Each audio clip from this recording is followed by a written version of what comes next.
3, Scene 1. Enter Cassio with musicians. Masters, play here, I will content your pains. Something that's brief and bid good morrow, General.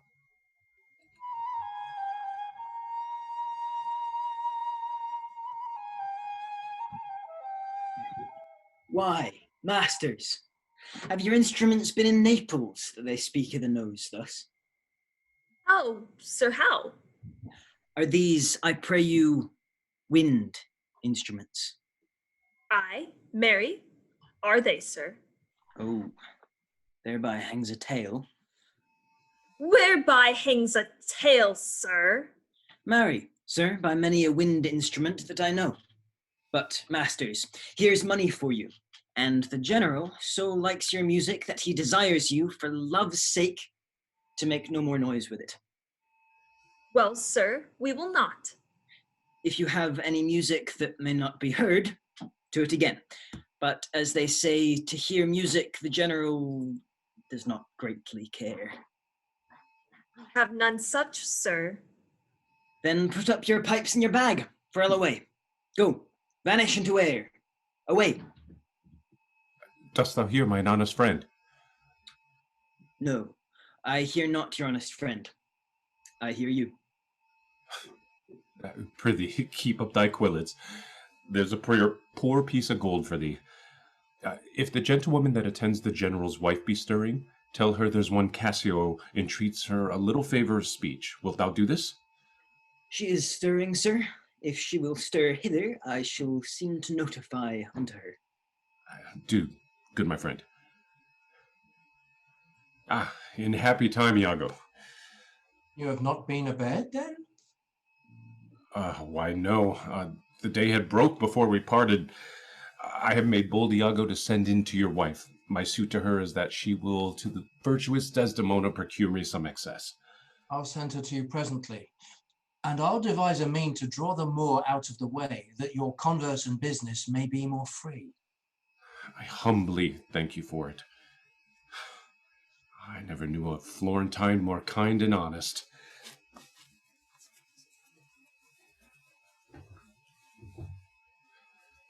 Good morrow, good lieutenant. I am sorry for your displeasure, but all will be sure be well.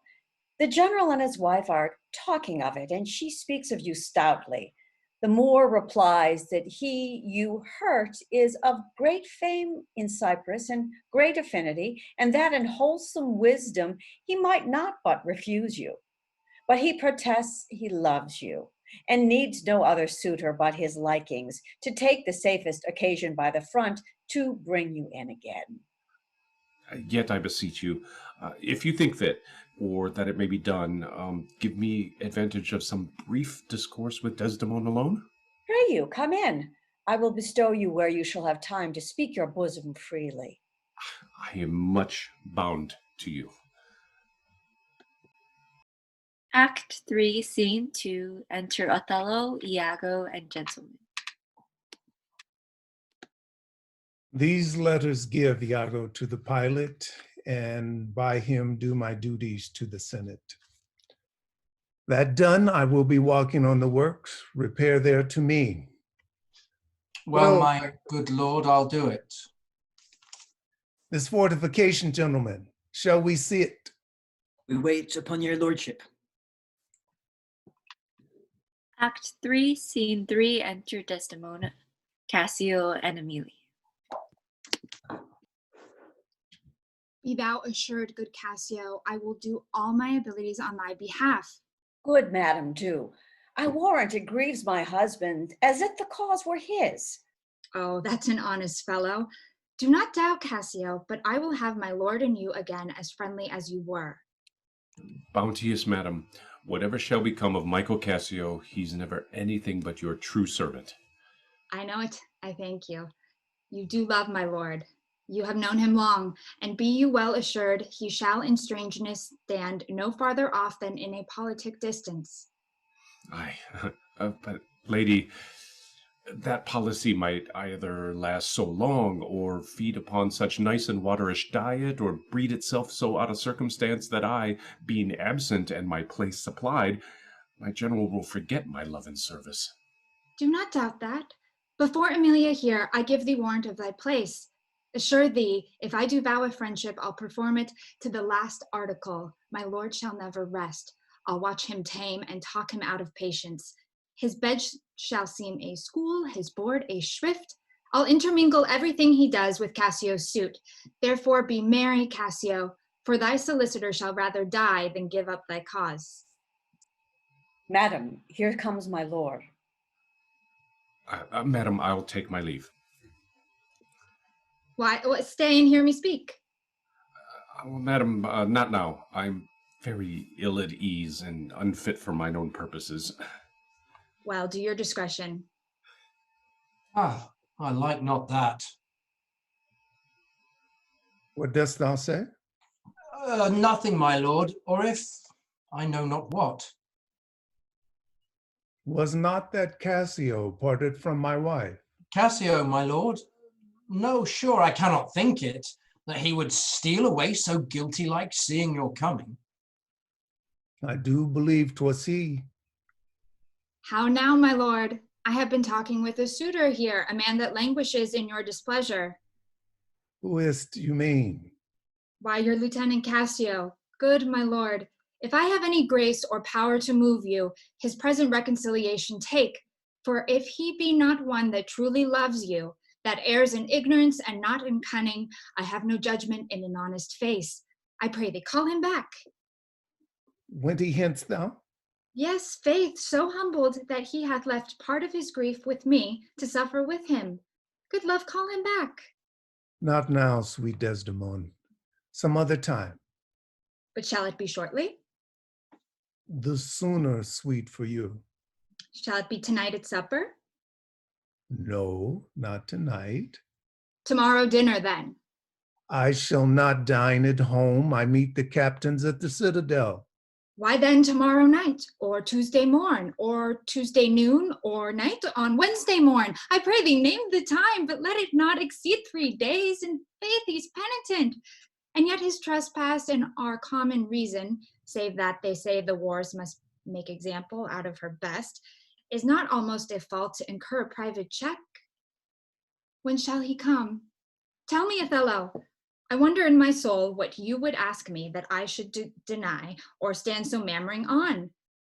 What, Michael Cassio, that came a-wooing with you, and so many a time, when I have spoken of you dispraisingly, hath ta'en your part? To have so much to do to bring him in, by your lady, I could do much. Prithee, no more. Let him come when he will. I will deny thee nothing. Why, this is not a boon. 'Tis as I should entreat you wear your gloves, or feed on nourishing dishes, or keep you warm, or sue you to do a peculiar profit to your own person. Nay, when I have a suit wherein I mean to touch your love indeed, it shall be full of poise and difficult weight, and fearful to be granted. I will deny thee nothing. Whereon I do beseech thee, grant me this, to leave me but a little to myself. Shall I deny you? No. Farewell, my lord. Farewell, my Desdemona. I'll come to thee straight. Emilia, come. Be as your fancies teach you. Whatever you be, I am obedient. Excellent wretch. Perdition catch my soul, but I do love thee. And when I love thee not, chaos is come again. My noble lord, What dost thou say, Iago? did Michael Cassio, when you wooed my lady, know of your love? He did from first to last. Why dost thou ask? But for a satisfaction of my thoughts, no further harm. Why of thy thought, Iago? I did not think he had been acquainted with her. Oh, yes, and went between us very oft. Indeed. Indeed, aye, indeed. Discernest thou aught in that? Is he not honest? Honest, my lord? Honest, aye, honest. My lord, for aught I know. What dost thou think? Think, my lord. Think, my lord, by heaven, thou echoest me as if there were some monster in thy thought too hideous to be shown. Thou dost mean something. I heard thee say even now, thou likest not that, when Cassio left my wife. What didst not like? And when I told thee he was of my counsel in my whole course of wooing, thou criedest, indeed, and didst contract and purse thy brow together as thou then hadst shut up in thy brain some horrible conceit. If thou dost love me, show me thy thought. My lord, you know I love you. I think thou dost. And for I know thou art full of love and honesty, and weighest thy words before thou givest them breath. Therefore these stops of thine fright me the more. For such things in a false, disloyal knave are tricks of custom. But in a man that's just, they're close dilations working from the heart that passion cannot rule. For Michael Cassio, I dare be sworn, I think he is honest. I think so too. Men should be what they seem, or those that be not, they would seem none. Certain men should be what they seem. Why then, I think Cassio's an honest man. Nay, yet there's more in this. I prithee speak to me as to thy thinkings, as thou dost ruminate and give thy worst of thoughts the worst of words. Good my lord, pardon me. Though I am bound to every act of duty, I am not bound to that all slaves are free to utter my thoughts.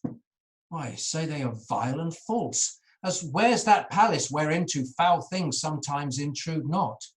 Who has that breast so pure, but some uncleanly apprehensions keeps sleeps and law days, and in session sits with meditations lawful?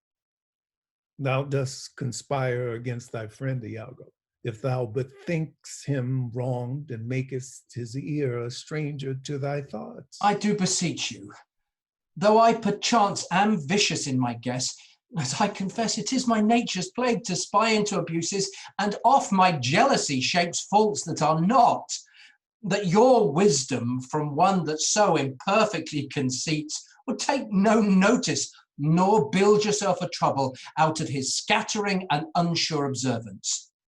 It were not for your quiet, nor your good, nor for my manhood, honesty, and wisdom to let you know my thoughts.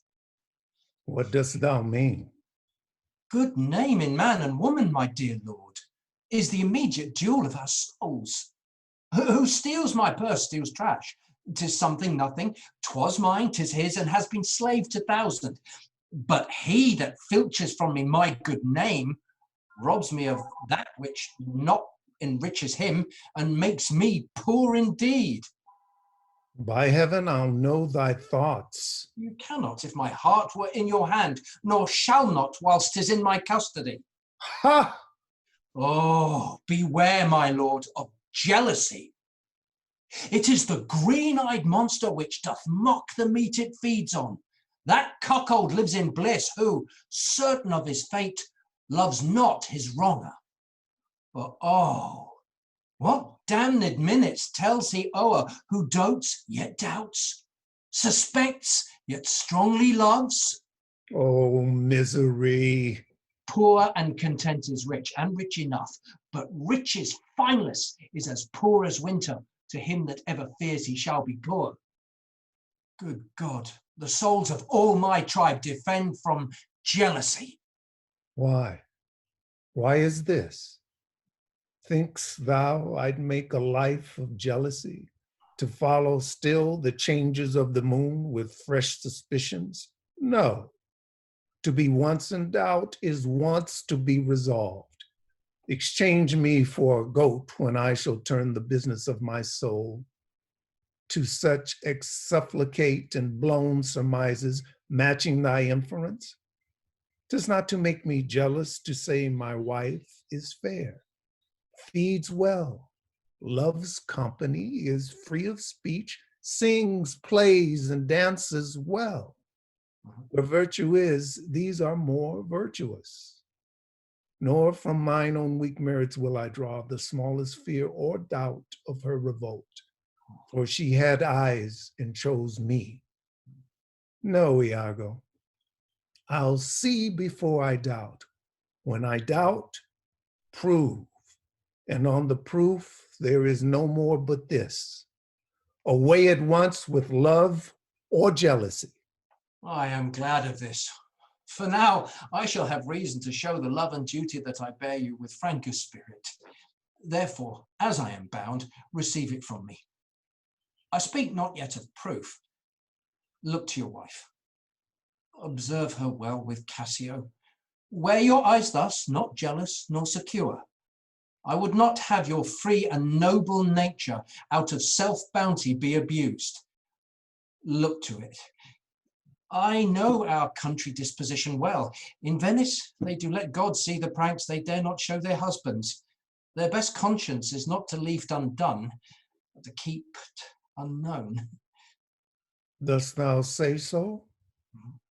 She did deceive her father marrying you, and when she seemed to shake and fear your looks, she loved them most. And so she did. Why, go to then. She that so young could give out such a seeming, to seal her father's eyes up close as oak, he thought 'twas witchcraft. But I am much to blame. I humbly do beseech you of your pardon for too much loving you. I am bound to thee forever. I see this hath a little dashed your spirits. Not a jot, not a jot. Faith, I fear it has. I hope you will consider what is spoke comes from my love. But I do see you're moved. I am to pray you not to strain my speech to grosser issues, nor larger reach than to suspicion. I will not. Should you do so, my lord, my speech should fall into such a vile success as my thoughts aim not at. Cassio's my worthy friend. My lord, I see you're moved. No, not much moved. I do not think but Desdemona's honest. Long live she so, and long live you to think so. And yet, our nature erring from itself. Aye, there's the point. As to be bold with you, not to affect many proposed matches of her own clime, complexion, and degree, whereto we see in all things nature tends. Foe, one may smell in such a will most rank, foul disproportion, thoughts unnatural. But pardon me, I do not in position distinctly speak of her, though I may fear her will, recoiling to her better judgment, may fall to match you with her country forms, and happily repent. Farewell. Farewell, if more thou dost perceive, let me know more. Set on thy wife to observe. Leave me, Iago. My lord, I take my leave. Why did I marry? This honest creature doubtless sees and knows more, much more than he unfolds. My lord, I would I might entreat your honor to scan this thing no farther. Leave it to time. Although 'tis fit that Cassius have his place, for sure he fills it up with great ability. Yet, if you please to hold him off a while, you shall by that perceive him and his means. Note if your lady strain his entertainment with any strong or vehement importunity. Much will be seen in that. In the meantime, let me be thought too busy in my fears, as worthy cause I have to fear I am, and hold thee free. I do beseech your honor. Fear not my government. I once more take my leave. This fellow of exceeding honesty and knows all qualities with a learned spirit of human dealings. If I do prove her haggard, though that her jesses were my dear heartstrings, I'd whistle her off and let her down the wind to prey at fortune.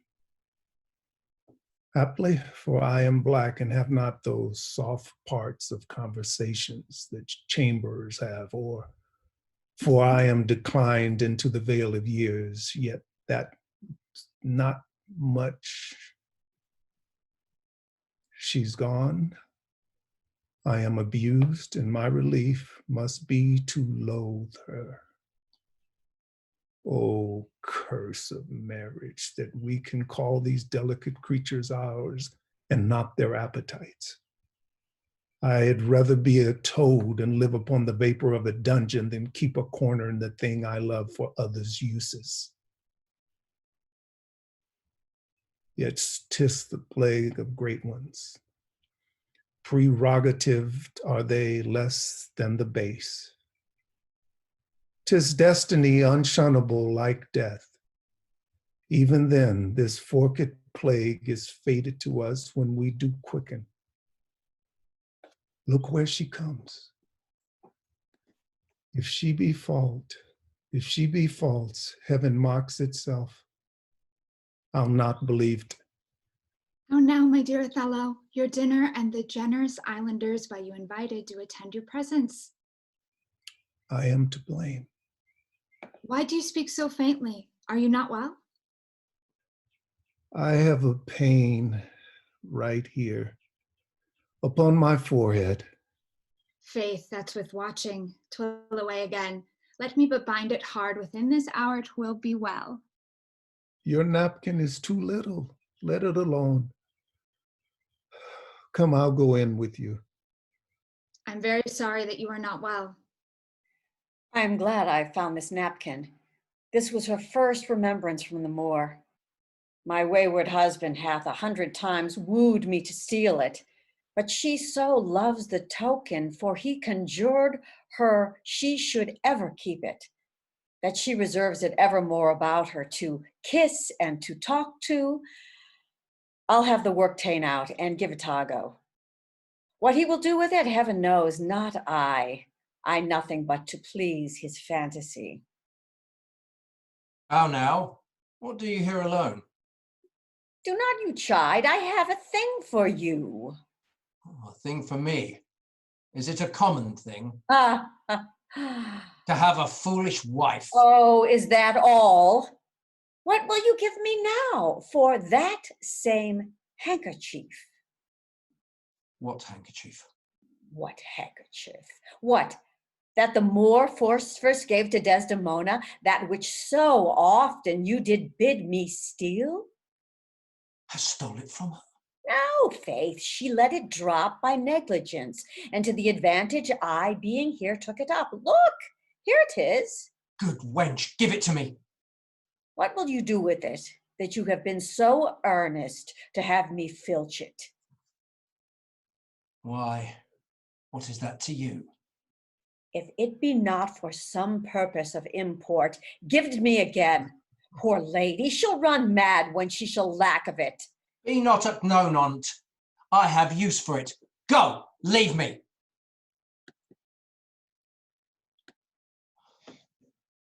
I will, in Cassio's lodging, lose this napkin and let him find it.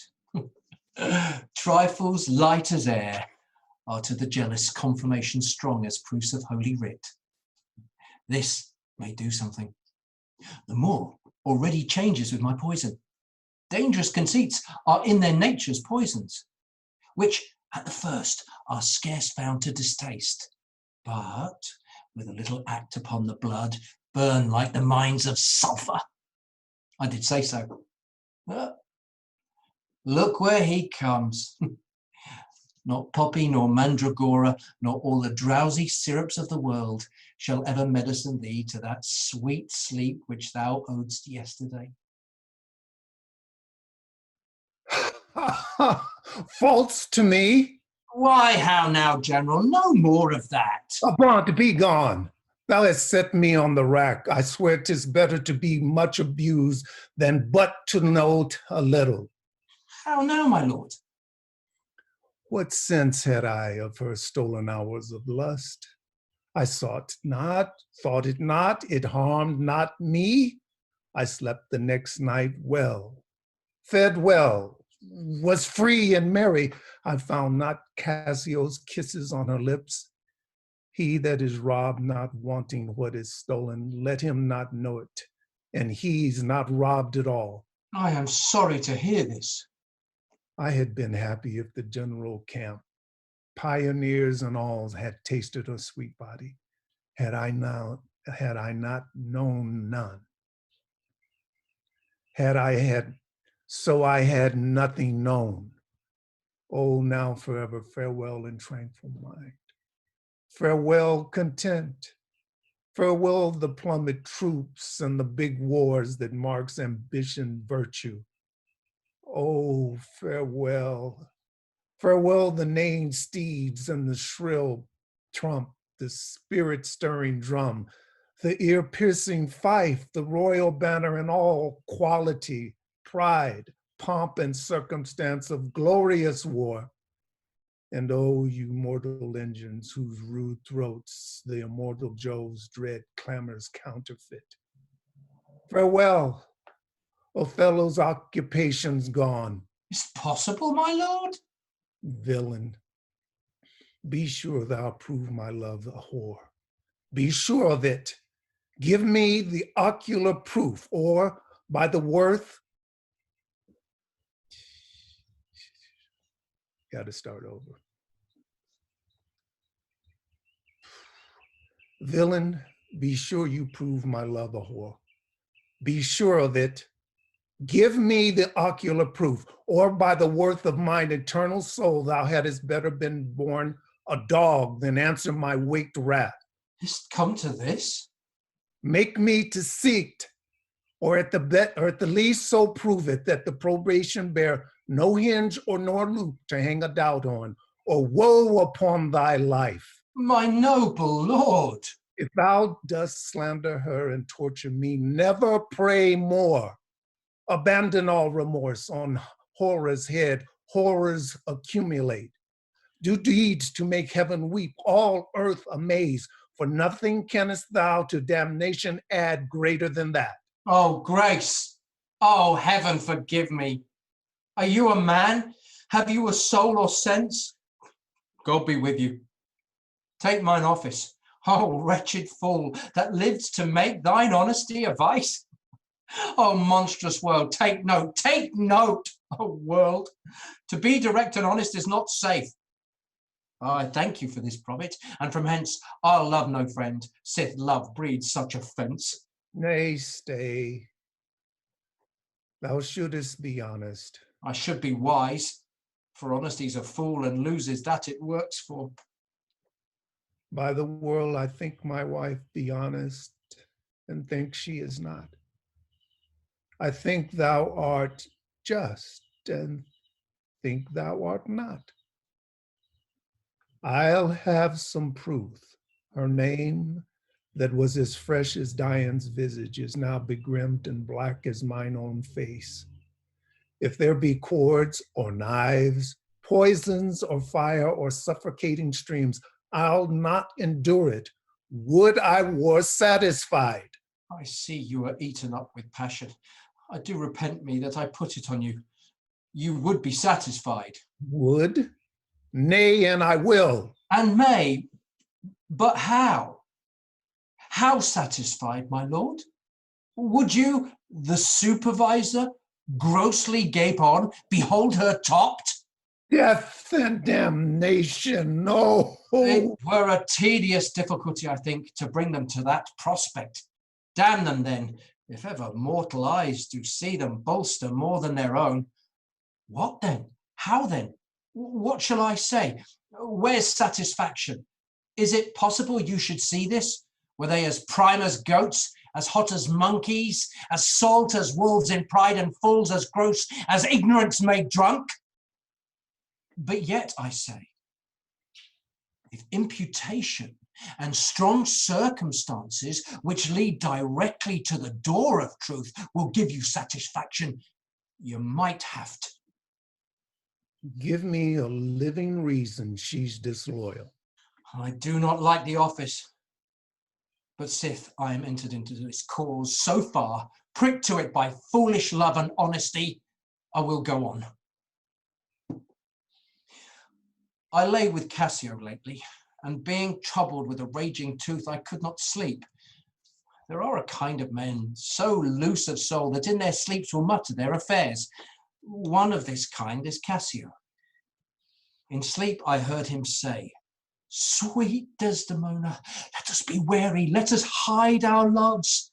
And then, sir, would he gripe and wring my hand, cry, oh, sweet creature, then kiss me hard, as if he plucked up kisses by the roots that grew upon my lips, then laid his leg over my thigh and sighed and kissed, and then cried, cursed fate that gave thee to the Moor. Oh, monstrous. Monstrous! Nay, this be but his dream. But this denoted a foregone conclusion. 'Tis a shrewd doubt, though it be but a dream. And this may help to thicken other proofs that do demonstrate thinly. I'll tear her all to pieces. Nay, but be wise. Yet we see nothing. She may be honest yet. Tell me but this. Have you not sometimes seen a handkerchief spotted with strawberries in your wife's hand? I gave her such a one, 'twas my first gift.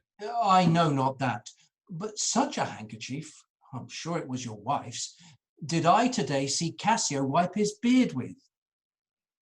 If it be that. If it be that, or any that was hers, it speaks against her with the other proofs. Oh, that the slave had 40,000 lives. One is too poor, too weak for my revenge. Now do I see 'tis true. Look here, Iago. All my fond love, thus do I blow to heaven. 'Tis gone. Arise, black vengeance from the hollow hell. Yield up, O love, thy crown and hearted throne to tyrannous hate. Swell bosom with thy froth, for 'tis aspic's tongues. Yet be content. Oh, blood, blood, blood. Patience, I say. Your mind perhaps may change. Never, Iago. Like to the Pontic Sea, whose icy currents and compulsive course ne'er feels retiring ebb, but keeps due on to the Propontic and the Hellespont. Even so, my bloody thoughts with violence pace shall ne'er look back, ne'er ebb to humble love till that a capable and wide revenge swallow them up. Now, by yon marble heaven, in the due reverence of a sacred vow, I here engage my words. Do not rise yet.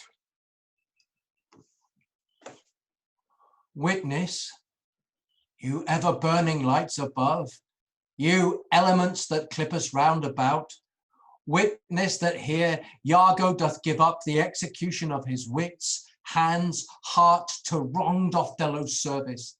Let him command, and to obey shall be in me remorse. What bloody business ever! I greet thy love, not with vain thanks, but with acceptance bounteous, and will upon the instant put thee to it. Within these 3 days, let me hear thee say that Cassio's not alive. My friend is dead. 'Tis done at your request. But let her live. Damn her, lewd minx. Oh, damn her, damn her. Come, go with me apart. I will withdraw to furnish me with some swift means of death for the fair devil. Now art thou my lieutenant. I am your own forever. Act 3, Scene 4. Enter Desdemona, Amelia, and Clown.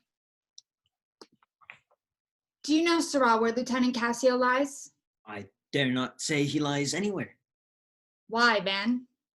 He's a soldier, and for me to say a soldier lies, 'tis stabbing. Go to. Where lodges he?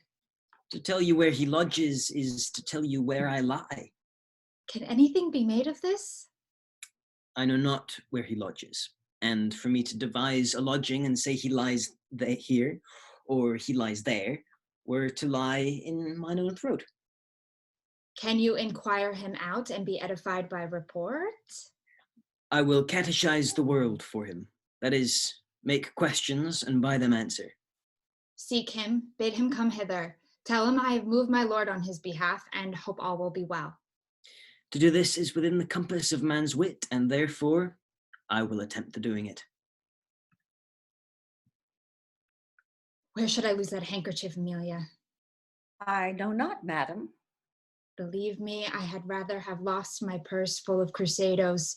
And but my noble Moor is true of mind and made of no such baseness as jealous creatures are, it were enough to put him to ill thinking. Is he not jealous? Who, he? I think the son where he was born drew all such humors from him. Look where he comes. I will not leave him now till Cassio be called to him. Well, my good lady, oh hardness to dissemble. How do you, Desdemona? Well, my good lord. Give me your hand. This hand is moist, my lady. It yet has felt no age, nor known no sorrow. This argues fruitfulness and liberal heart. Hot, hot and moist.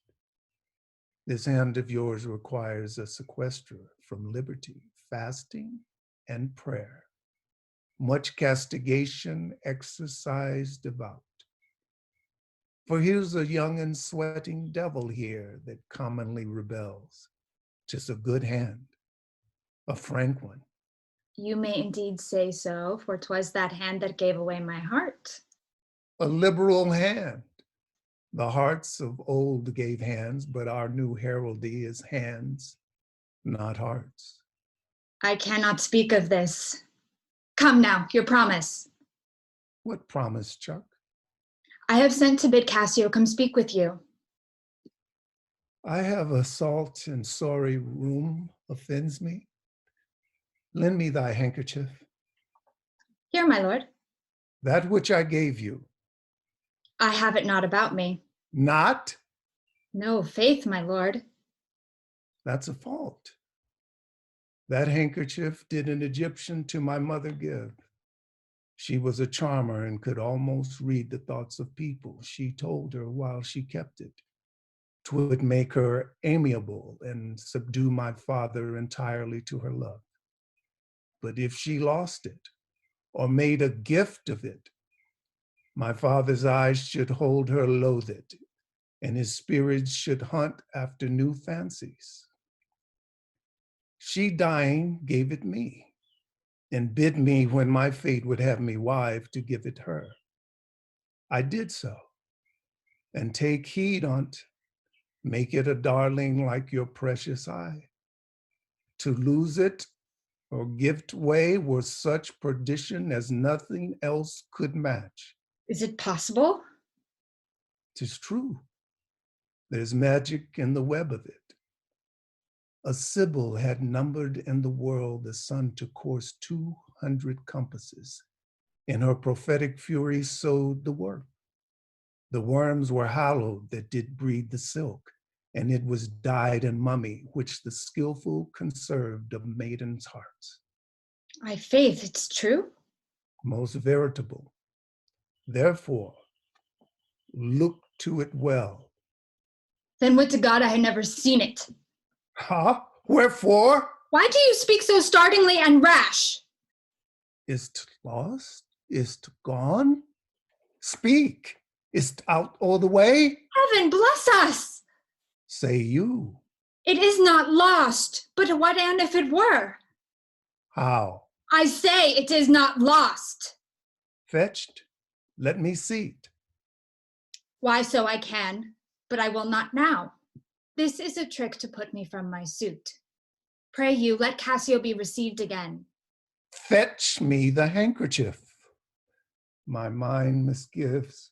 Come, come. You'll never meet a more sufficient man.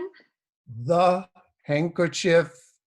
I pray, talk me of Cassio. The handkerchief. A man that all his time hath founded his good fortunes on your love, shared dangers with you. The handkerchief. I faith you are to blame. Zounds! Is not this man jealous? I ne'er seen this before. Sure there's some wonder in this handkerchief. I am most unhappy at the loss of it. 'Tis not a year or two shows us a man. They are all but stomachs, and we all but food.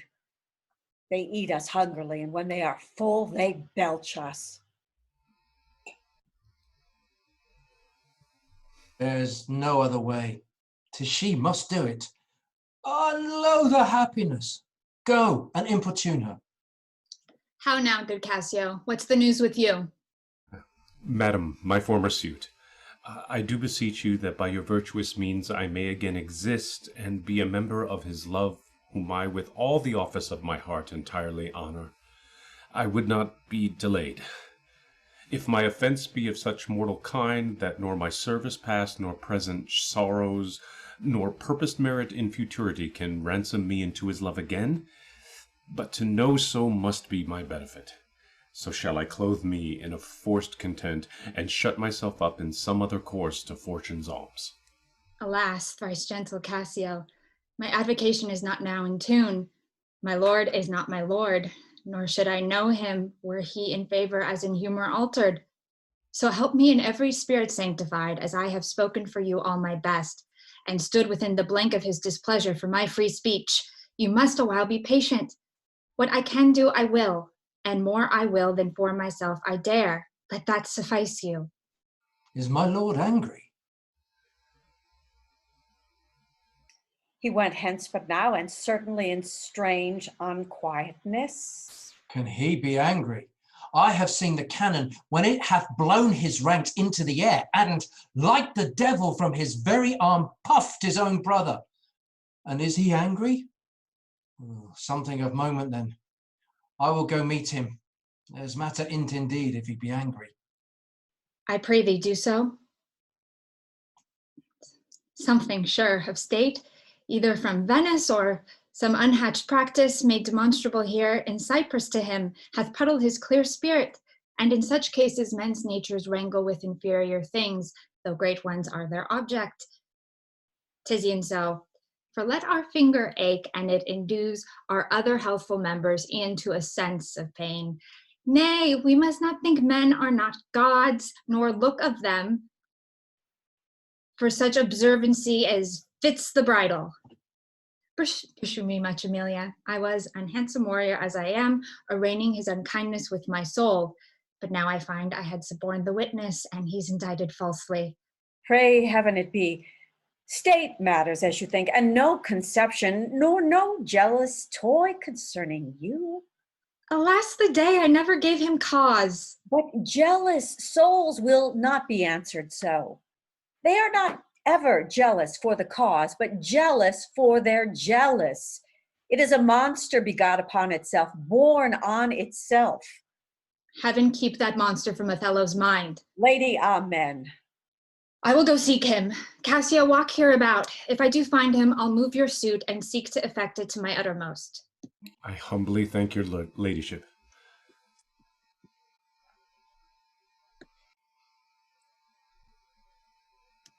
Save you, friend Cassio. What make you from home? How wist with you, my most fair Bianca? In faith's sweet love, I was coming to your house. And I was going to your lodging, Cassio.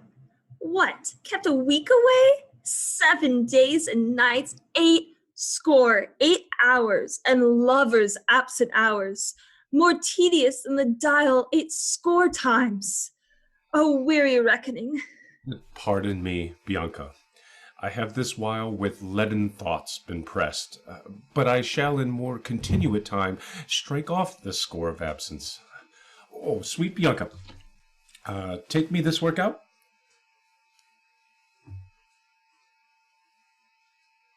Oh, Cassio, whence came this? This is some token from a newer friend? To the felt absence now I feel a cause. Is it come to this? Well, well. Go to, woman. Throw your vile guesses in the devil's teeth from whence you have them. You're jealous now that this is from some mistress, some remembrance. No, by my faith, Bianca. Why, whose is it? I know not neither. I found it in my chamber, and I like the work well. Ere it be demanded, as like enough it will, I would have it copied. Take it and do it, and leave me for this time. Leave you? Wherefore? I do attend here on the general, and think it no addition, nor my wish, to have him see me womaned. Why, I pray you. Not that I love you not. But that you do not love me. I pray you bring me on the way a little, and say if I shall see you soon at night. 'Tis but a little way that I can bring you, for I attend here. But I'll see you soon. 'Tis very good. I'll be circumstanced.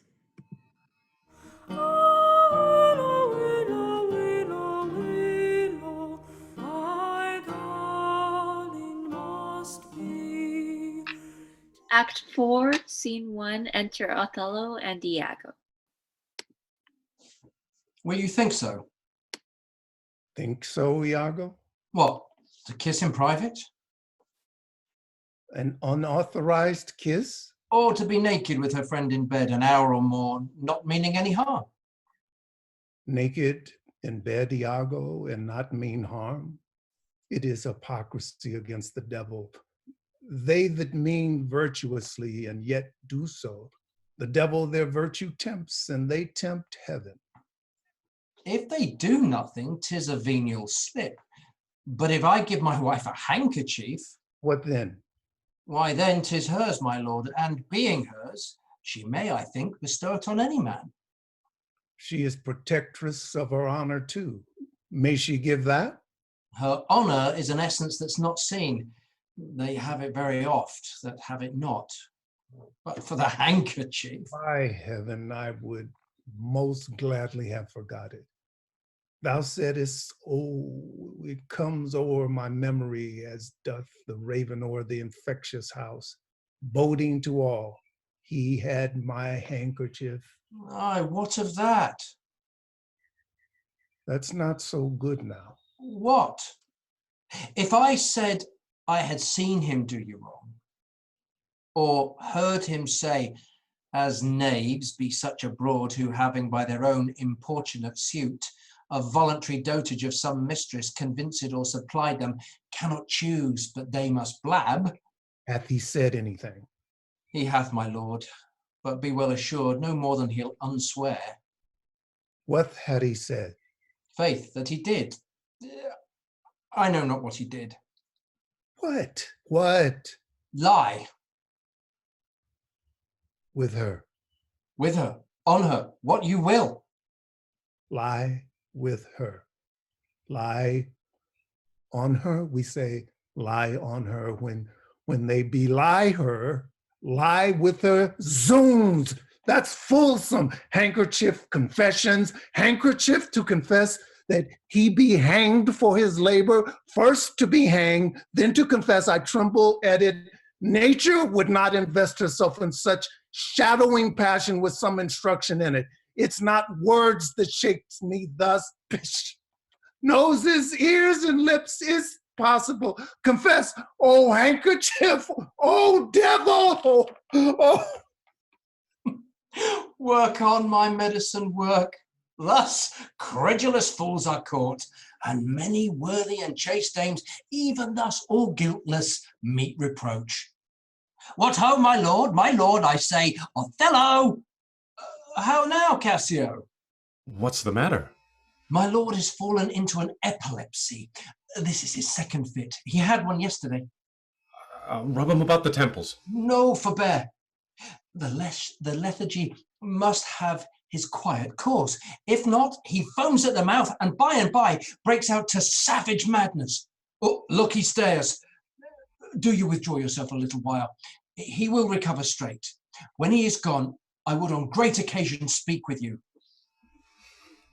How is it, General? Have you not hurt your head? Dost thou mock me? I mock you not, by heaven. Would you would bear your fortune like a man? A horned man's a monster and a beast. There's a many a beast then in a populous city, and many a civil monster. Did he confess it? Good sir, be a man. Think every bearded fellow that's but yoked may draw with you? There's millions now alive that nightly lie in those unproper beds, which they dare swear peculiar. Your case is better. Oh, 'tis the spite of hell, the fiend's arch mock, to lip a wanton in a secure couch, and to suppose her chaste? No, let me know, and knowing what I am, I know what she shall be. Oh, thou art wise, 'tis certain. Stand you a while apart, confine yourself but in a patient list. Whilst you were overwhelmed with your grief, a passion most unsuiting such a man, Cassio came hither. I shifted him away and laid good excuses upon your ecstasy, bade him return anon, and here speak with me, which he promised. Do but encave yourself, and mark the fleers, the gibes, and notable scorns that dwell in every region of his face, for I will make him tell the tale anew. Where, how oft, how long, and when he hath and is again to cope your wife. I say but mark his gesture, marry patience, or I shall say you are all in spleen and nothing of a man. Dost thou hear, Iago? I will be found most cunning in my patience. But dost thou hear? Most bloody. That's not amiss, but yet keep time in all. Will you withdraw?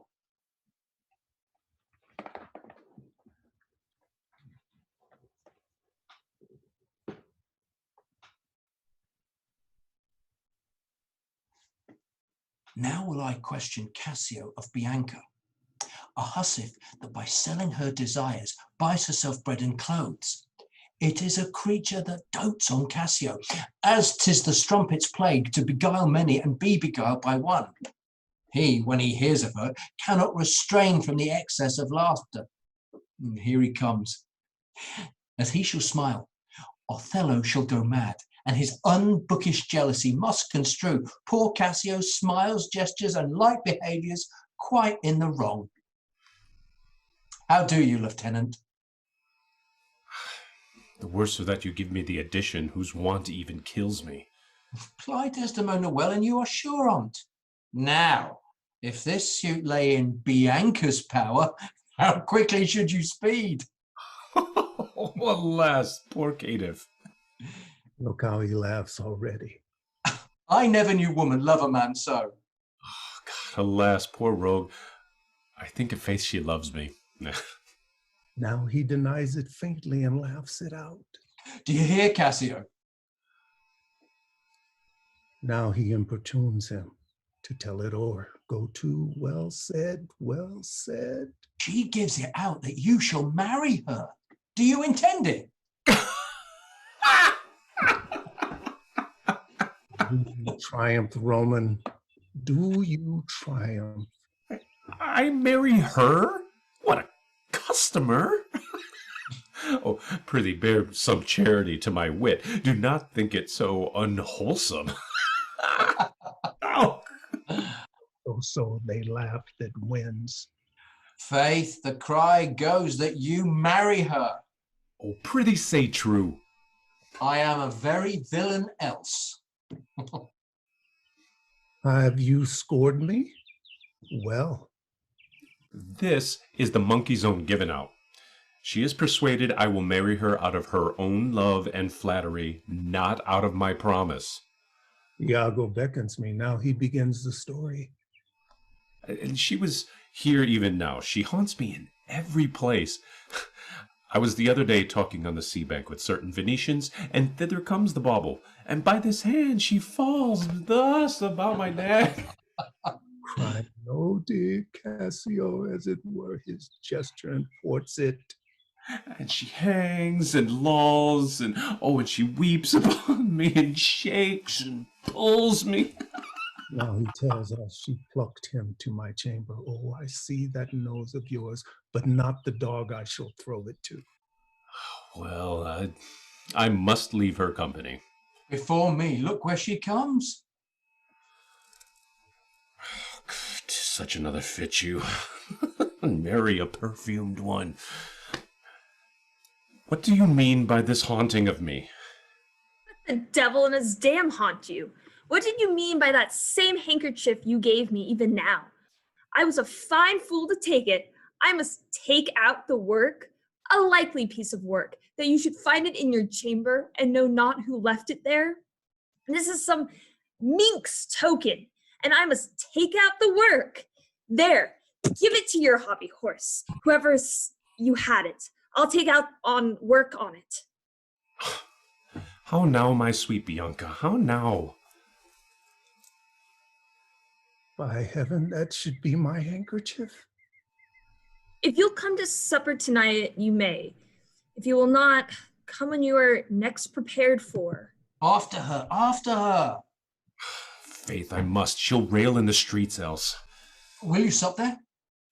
Faith, I intend so. Well, I may chance to see you, for I would very fain speak with you. Well, prithee, come. Will you? Go to, say no more.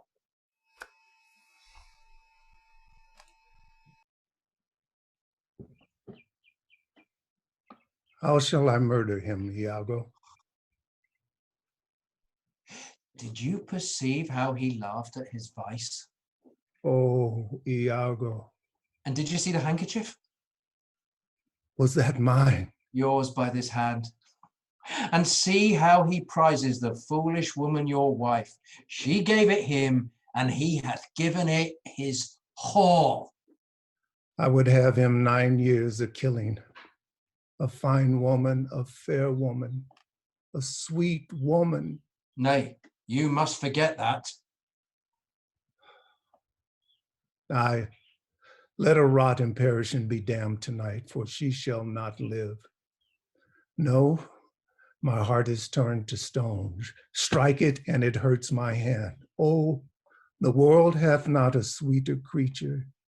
She may lie by an emperor's side and command him tasks. Nay, that's not your way. Hang her. I do but say what she is. So delicate with her needle, an admirable musician.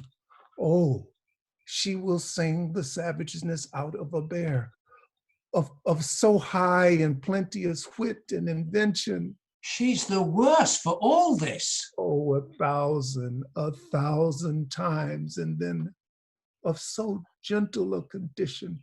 Aye, too gentle. Nay, that's certain.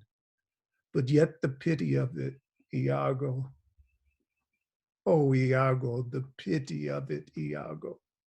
If you are so fond over her iniquity, give her patent to offend, for if it touch not you, it comes near nobody. I will chop her into pieces.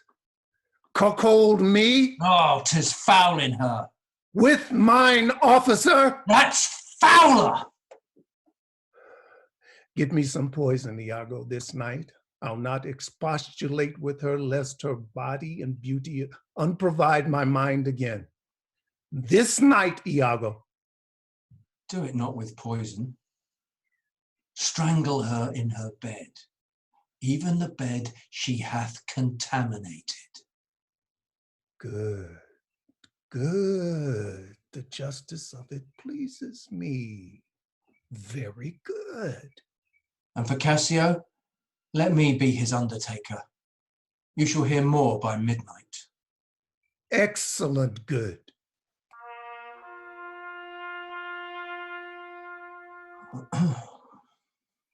What trumpet is that same? I warrant something from Venice. 'Tis Lodovico. This comes from the Duke. See, your wife's with him. God save you, worthy general. With all my heart, sir. The Duke and senators of Venice greet you.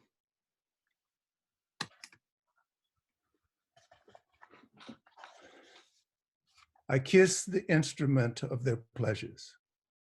And what's the news, good cousin Lodovico?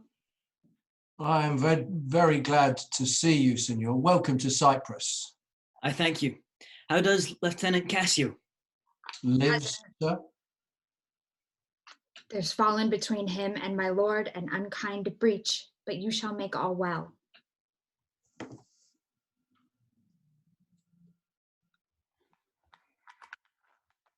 Are you sure of that? My lord? This fail you not to do as you will. He did not call. He's busy in the paper. Is there division twixt my lord and Cassio? A most unhappy one. I would do much to atone them for the love I bear to Cassio. Fire and brimstone. My lord? Are you wise? What, is he angry?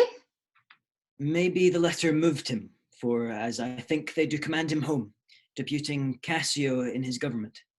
By my troth, I'm glad on it. Indeed? My lord? I'm glad to see you mad. Why, sweet Othello! Devil! I have not deserved this. My lord, this would not be believed in Venice, though I should swear I saw it. 'Tis very much. Make her amends. Oh, devil, devil! If the earth could teem with women's tears, each drop she falls would prove a crocodile. Out of my sight! I would not stay to offend you. Truly an obedient lady. I do beseech your lordship, call her back. Mistress, My lord? what would you with her, sir? Who? I, my lord.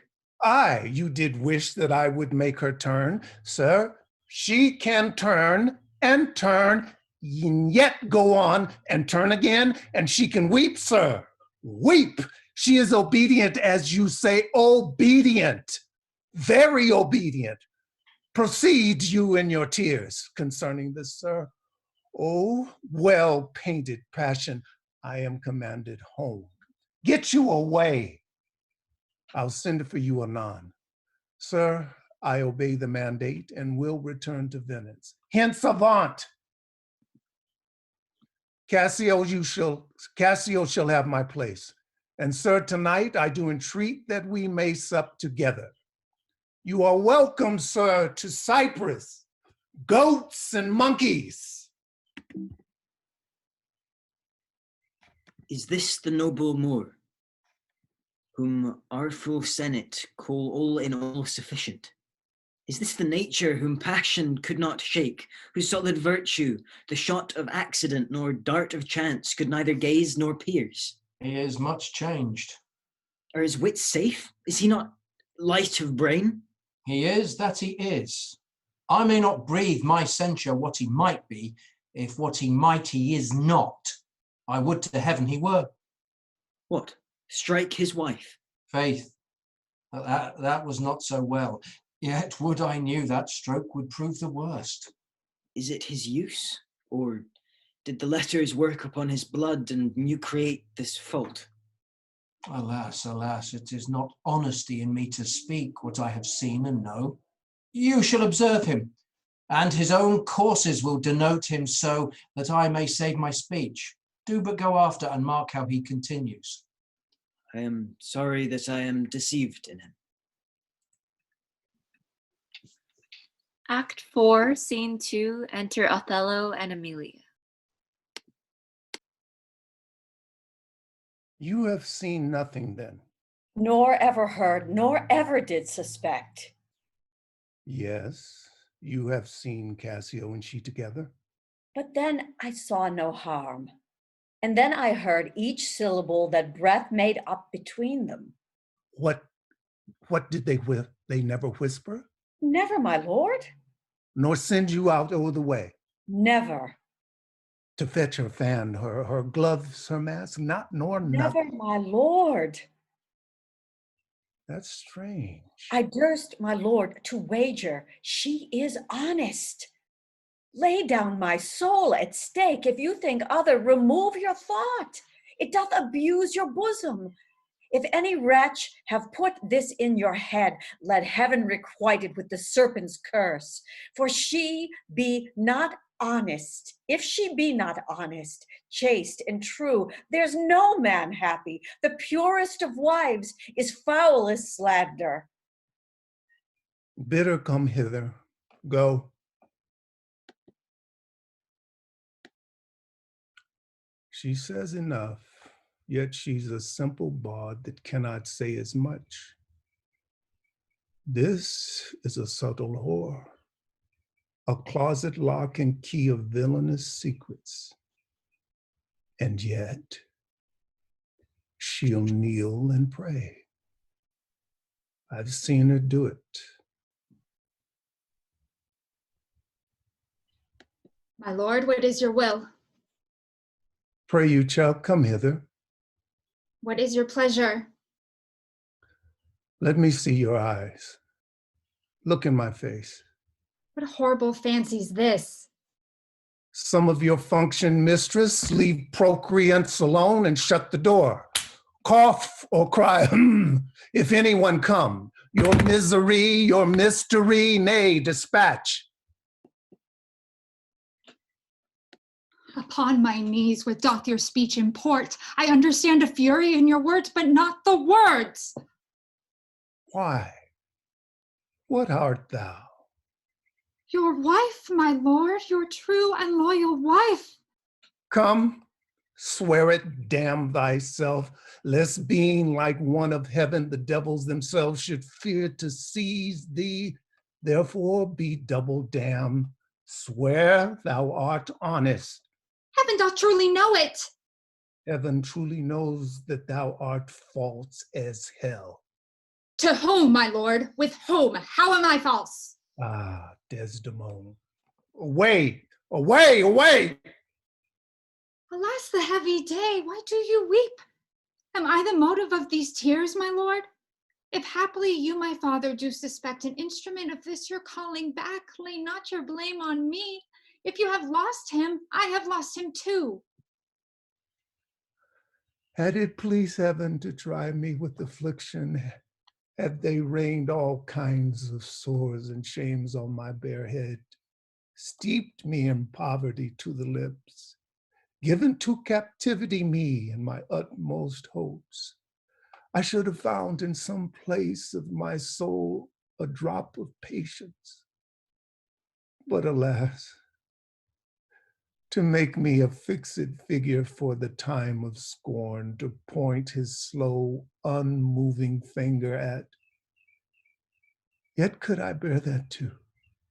Well, very well. But there where I have garnered up my heart, where either I must live or bear no life, the fountain from which my currents run, or else dries up to be discarded thence, or keep it as a cistern for foul toads to not engender in. Turn thy complexion there, patience, thou young and rose-lipped cherubim. Aye, there, look green, grim as hell. I hope my noble lord esteems me honest. Ah, aye, as summer flies are in the shambles, that quicken even with the blowing. O thou weed who art so lovely fair, and smellest so sweet that the sense aches with thee, would thou hadst never been born. Alas, what ignorant sin have I committed? Was this fair paper, this most goodly book, made to write whore upon? What, committed? Committed? O thou public commoner! I should make very forges of my cheeks that would to cinders burn up modesty. But I but speak thy deeds. What? Committed? Heaven stops the nose at it, and the moon winks. The body wind that kisses all it meets is hushed within the hollow of mine earth. And wilt thou not hear it? What? Committed? Impudent strumpet! By heaven, you do me wrong. Are you not a strumpet? No, as I am a Christian. If to preserve this vessel for my lord from any other foul unlawful touch be not to be a strumpet. I am none. What? Not a whore? No, as I shall be saved. It's possible. Oh, heaven forgive us. I cry you mercy then. I took you for that cunning whore of Venice that married with Othello. You, mistress, that have the office opposite to St. Peter and keeps the gate of hell. You, we have done your course. Here's money for your pains. I pray you turn the key and keep our counsel. Alas, what does this gentleman conceive? How do you, madam? How do you, my good lady? Faith half asleep. Good madam, what's the matter with my lord? With who? Why, with my lord, madam. Who is thy lord? He that is your sweet lady. I have none. Do not talk to me, Amelia. I cannot weep, nor answers have I none, but what should go by water. Prithee, tonight lay on my bed my wedding sheets. Remember, and call thy husband hither. Here's a change indeed. 'Tis meet I should be used so, very meet. How have I been behaved that he might stick the smallest opinion on my least misuse? What is your pleasure, madam? How is't with you? I cannot tell. Those that do teach young babes do it with gentle means and easy tasks. He might have chid me so, for in good faith I am a child to chiding. What is the matter, lady? Alas, Iago, my lord hath so behor'd her, through such despite and heavy terms upon her, as true hearts cannot bear. Am I that name, Iago? What name, fair lady? Such as she said my lord did say I was. He called her whore. A beggar in his drink could not have laid such terms upon his callet. Why did he so? I do not know. I am sure I am none such. Oh, do not weep, do not weep. Alas the day. She has forsook so many noble matches, her father and her country and her friends, to be called a whore. Would it not make one weep?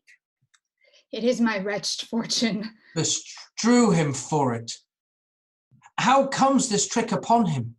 Nay, heaven doth know. I will be hanged if some eternal villain, some busy and insinuating rogue, some cozening slave to get some office, hath not devised this slander. I'll be hanged else. Fie, there is no such man. It is impossible. If any such there be, heaven pardon him. A halter pardon him, and hell gnaw his bones. Why should he call her whore? Who keeps his company? What place, what time, what form, what likelihood? The Moor's abused by some villainous knave, some base, notorious knave, some scurvy fellow. Oh, heaven, that such companions thou'st unfold and put in every honest hand a whip to lash the rascals naked through the world, even from the east to the west. Speak within door. Fie upon them. Some such squire he was that turned your wit with seamy side without, and made you to suspect with the Moor. You are a fool. Go to. Alas, Iago, what shall I do to win my lord again? Good friend, go to him, for by this light of heaven I know not how I lost him. Here I kneel. If e'er my will did trespass against his love, either in discourse of thought or actual deed, or that mine eyes, mine ears, or any sense delighted them in any other form, or that I do not yet and never did and ever will, though he do shake me off to beggarly divorcement, love him dearly. Comfort forswear me. Unkindness may do much, and his unkindness may defeat my life, but never taint my love. I cannot say whore. It does abhor me now I speak the word. To do the acts that might the addition earn, not the world's mass of vanity could make me. I pray you, be content. 'Tis but his humour. The business of the state does him offence, and he does chide with you. if 'twere no other. It is but so, I warrant. Hark, how these instruments summon to supper. The messenger of Venice stays the meat. Go in and weep not. All things shall be well.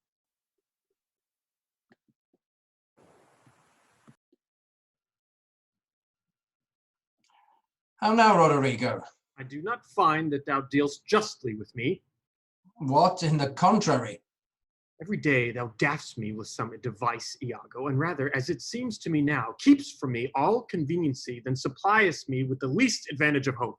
I will indeed no longer endure it, nor am I yet persuaded to put up in peace what already I have foolishly suffered. Will you hear me, Roderigo? Faith, I have heard too much, and your words and performances are no kin together. You charge me most unjustly. With naught but truth. I have wasted myself out of my means.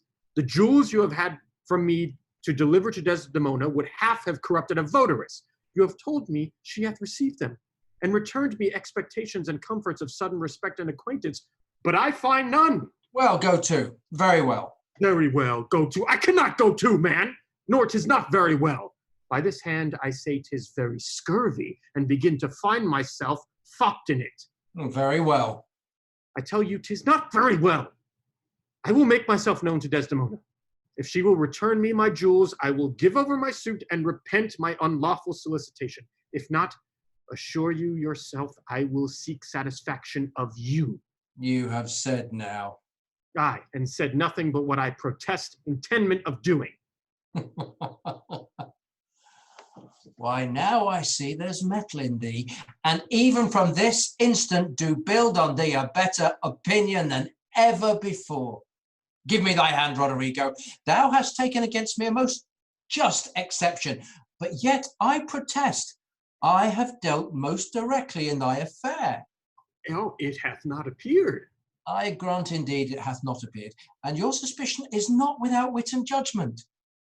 But Roderigo, if thou hast that in thee indeed, which I have greater reason to believe that now than ever, I mean purpose, courage, and valor, this night show it. If thou the next night following enjoy not Desdemona, take me from this world with treachery and devise engines for my life. Well, what is it? What is it? Is it within reason and compass?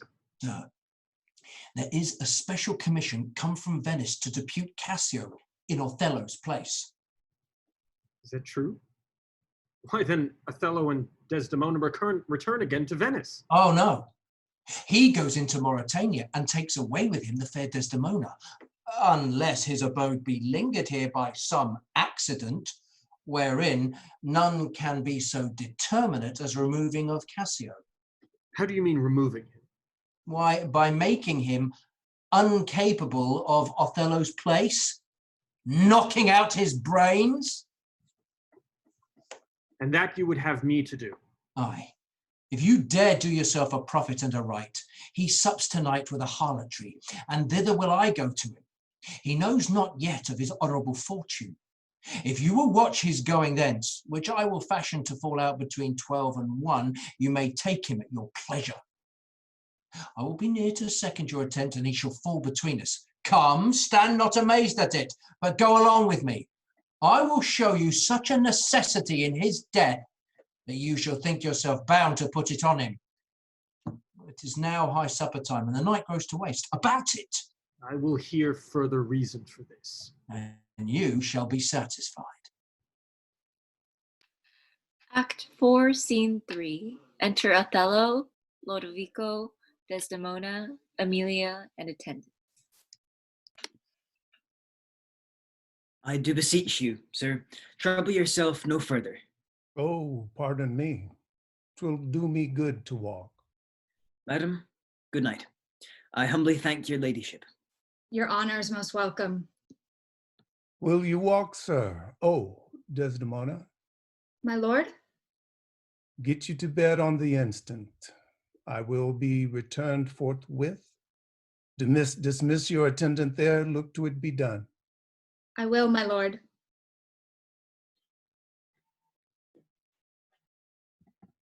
How goes it now? He looks gentler than he did.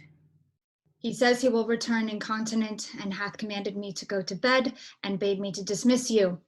Dismiss me. It was his bidding. Therefore, good Amelia, give me my nightly wearing, and adieu. We must not now displease him. I would you had never seen him. So would not I. My love doth so approve him, that even in his stubbornness, his checks, his frowns, pray thee unpin me, have grace and favor in them. I have laid those sheets you bade me on the bed.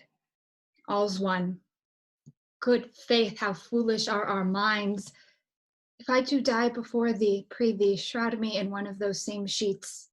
Come, come, you talk. My mother had a maid called Barbary. She was in love, and he she loved proved mad, and did forsake her. She had a song of willow, an old thing 'twas, but it expressed her fortune, and she died singing it. That song tonight will not go from my mind. I have much to do, but to go hang my head all at one side, and sing it like poor Barbary. Pray thee, dispatch. Shall I fetch your nightgown? No, and pin me here. This Lodovico is a proper man. A very handsome man. He speaks well. I know a lady in Venice who would have walked barefoot to Palatine for a touch of his nether lip. The poor soul sat sighing by a sycamore tree, sing all a green willow, her hand on her bosom, her head on her knee, sing willow, willow, willow. The fresh streams ran by her and murmured her moans, sing willow, willow, willow. Her salt tears fell from her and softened the stones. Lay by these. Sing willow, willow, willow. Pray thee, hide thee, he'll come anon. Sing all a green willow must be my garland. Let nobody blame him, his scorn I approve. Nay, that's not next. Hark, who is it there that knocks? It's the wind. I called my love false love, but what said he then? If I court more women, you'll couch with more men. So get thee gone.